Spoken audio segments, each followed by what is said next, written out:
গাজা ফিলিস্তিন আজকে একটি রক্তাক্ত ইতিহাসের নাম। আমরা জানি যে ফিলিস্তিন এমন একটা শহর, এমন একটা দেশ যে শহরে আমাদের প্রথম কেবলা বাইতুল মাকদিস দাঁড়িয়ে আছে। আর গাজা এমন একটি রক্তাক্ত শহরের নাম যে শহরের যুবক, মহিলা, সর্বশ্রেণীর মানুষ মসজিদুল আকসার ফিলিস্তিনের পবিত্রতা রক্ষার জন্য প্রজন্মের পর প্রজন্ম তাদের জান এবং জীবনকে উৎসর্গ করে আসছে।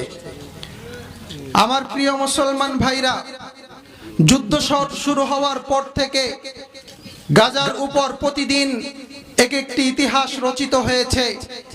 আর ওই ধ্বংস স্তূপের নিচে চাপা পড়েছে হাজার নারীর স্বপ্ন, হাজার মানুষের স্বপ্ন, নারীদের ক্রন্দন আর শিশুদের আত্মচিৎকার।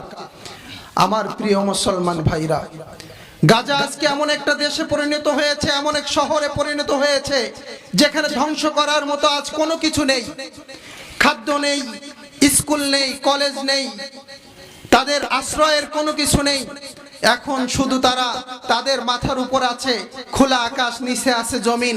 কখন তাদের শেষ নিঃশ্বাস বোমা পড়ে চলে যায় সেই অপেক্ষায় তারা রয়েছে।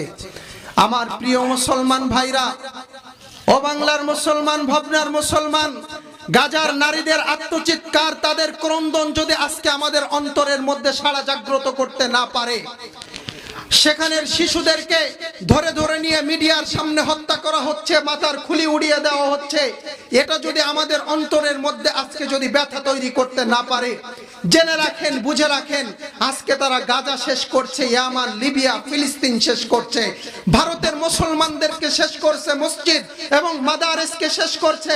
বিশ্বাস করে রাখেন, ওইখানে যদি তারা সফল হতে পারে, ওর পরেই তোমার আমার পালা রয়েছে। এখন আমাদের সময় এসেছে নিজেদের অধিকারকে আদায় করে নেওয়ার। এখন সময় এসেছে গাজার রক্তাক্ত ফিলিস্তিনের মুসলমানের পাশে দাঁড়ানোর। এখন আমাদের করণীয় কি, এটা আমাদের ঠিক করতে হবে।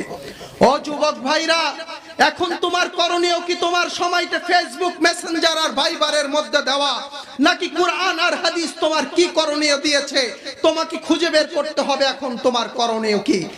এক নম্বর করণীয়, মুসলমান হিসাবে প্রত্যেক সক্ষম মুসলমানের জিহাদের তামান্না ধারণ করতে হবে।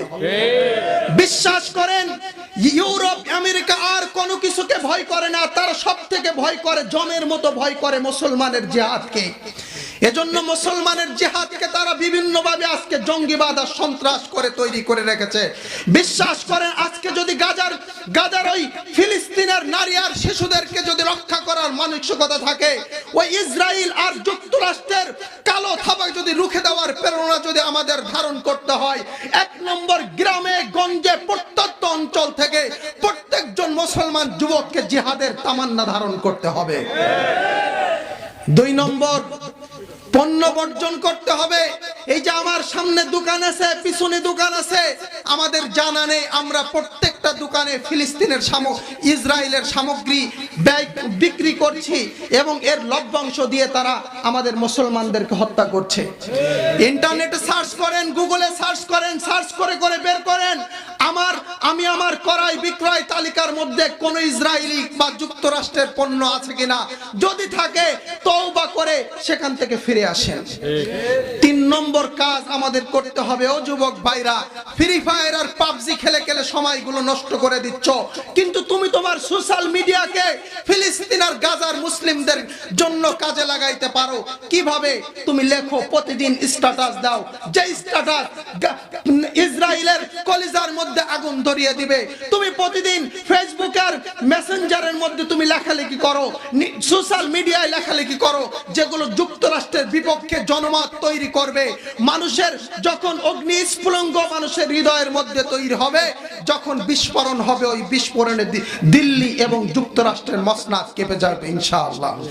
আল্লাহ তাবারক ওয়া তাআলা আমাদের প্রত্যেককে কার্যকরী পদক্ষেপ নেওয়ার তৌফিক আল্লাহ আমাদের নসিব ফরমান।